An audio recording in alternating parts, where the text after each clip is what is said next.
ये girlfriend boyfriend ना एक ठो ट्रेंड चल गया, अजब हाल है भाई साहब। एक बात हम आपसे कहना चाहते हैं, मेरे पैसे से अगर आप मोबाइल खरीद लीजिएगा तो अल्टीमेटली इकोनॉमिक्स के हिसाब से उस मोबाइल पर अधिकार किसका होगा? मेरा होगा, क्योंकि पैसा मेरा है।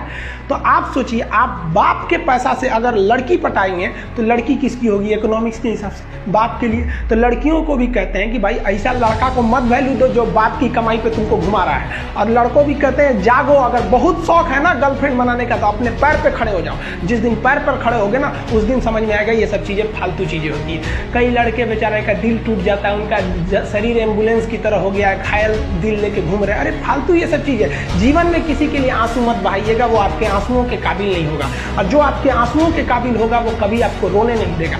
दिल टूट गया, गोली मारो यार, प्यार 24 कैरेट का था आपका, उसी की औकात नहीं थी जो खरीद सके। जिंदगी में कामयाब होने के लिए याद रखिएगा, ये मायने नहीं रखता है कि आपने कितना किया, मायने ये रखता है कि आप कितना कर सकते थे। जब लंका में पुल बनाया जा रहा था पत्थरों को जोड़ जोड़ कर सीता माँ को लाने के लिए, तो बंदरों के साथ साथ गिलहरियां भी वहाँ पत्थर भर रही थी। तो इन सब से कितना पत्थर ही उठेगा। एक बंदर आया तो उठा के फेंक दिया गिलहरी को, भाग यहाँ से, तो इतनी पत्थर बीच में ला रही है। तो मर्यादा पुरुषोत्तम राम के पास वो जाके गिलहरी गिरी, तो गिलहरी को वो प्यार से सहलाए थे ना, तो ऐसा कहा जाता है कि इस पे जो निशान है गिलहरी के पीठ पे वो राम जी का है। राम जी ने उस बंदर को बुलाया और कहा कि देखो तुम इतना विशाल पत्थर उठा रहे हो तो तुम्हारा शरीर भी विशाल है। ये गिलहरी इतना बड़ा पत्थर उठा रही है जितना इसकी क्षमता है। तो आप अगर कामयाब होना चाहते हैं तो आप ये मत सोचिए कि आप हमने आज 8 घंटे पढ़ लिए या 8 घंटा हम मेहनत किए। आप ये सोचिए कि आप कितना कर सकते थे। और देखिए, जो सपने देखते हैं उनके लिए तो पूरी रात छोटी पड़ जाती है, और सपने पूरे करने वाले के लिए पूरा दिन छोटा पड़ जाता है। अगर आपके अंदर जिम्मेदारी है ना, तो आप यकीन मानिए आप चैन से सो नहीं पाएंगे।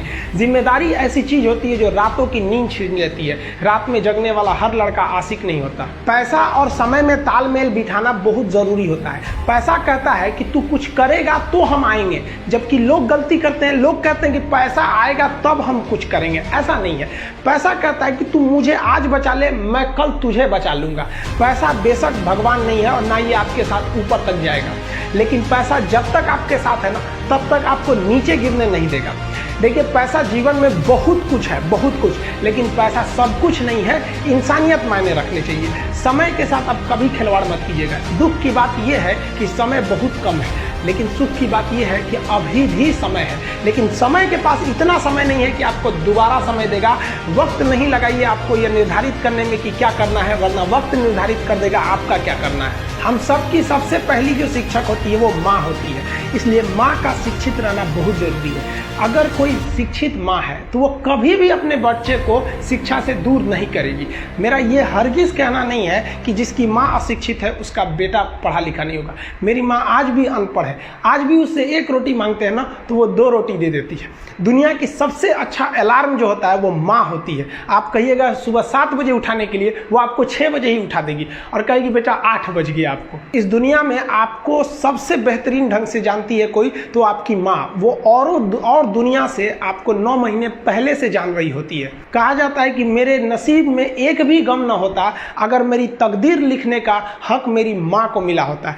माँ बचपन से पाल के बड़ी होती है। आइए यही ना है छोटका, बड़ा होके क्या बोलेगा? My wife my life. गजब बबुआ गजब। इतना उम्र पे छोड़ दी रहती माई ने तो कुत्ता नोच के खा गया रहता। बड़ा होके कहेगा माई वाइफ माई लाइफ।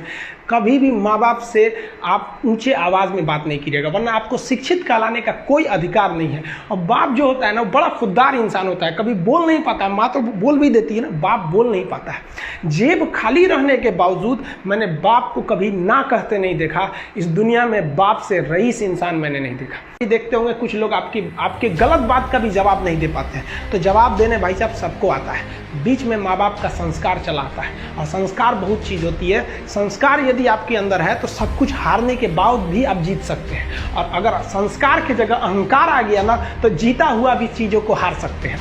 कमज़ोर व्यक्ति ही दूसरे काम का बदला लेता है, लेकिन जो ताकतवर होता है वो माफ़ कर देता है। लेकिन जो बुद्धिमान व्यक्ति होता है वो इग्नोर कर देता है, नज़रअंदाज कर देता है और बच के निकल जाता है। क्योंकि अगर कोई व्यक्ति आपको पहली बार धोखा दिया तो इसमें उस व्यक्ति का गलती है, लेकिन वही व्यक्ति अगर दोबारा धोखा दिया तो इसमें आपकी गलती है। सबसे समझदार होके चलिए और मिजाज में कुछ सख्ती भी रखिए। लोग पी जाते अगर समंदर खारा नहीं होता तो थोड़ा सा शक्ति भी बना के रखना चाहिए। इस दुनिया के कुछ दस्तूर हैं, आप किसी के लिए कितनी भी भलाई कर दे वो याद नहीं रखेगा, ये दुनिया का दस्तूर है। और आपकी गलती को कोई भूलेगा भी नहीं, इसे आप बुरा नहीं मानिए, ये दुनिया का दस्तूर है, इसे आप चेंज नहीं कर सकते। जैसे सूरज पूरब से निकलता है वैसे ही ये चीजें होंगी।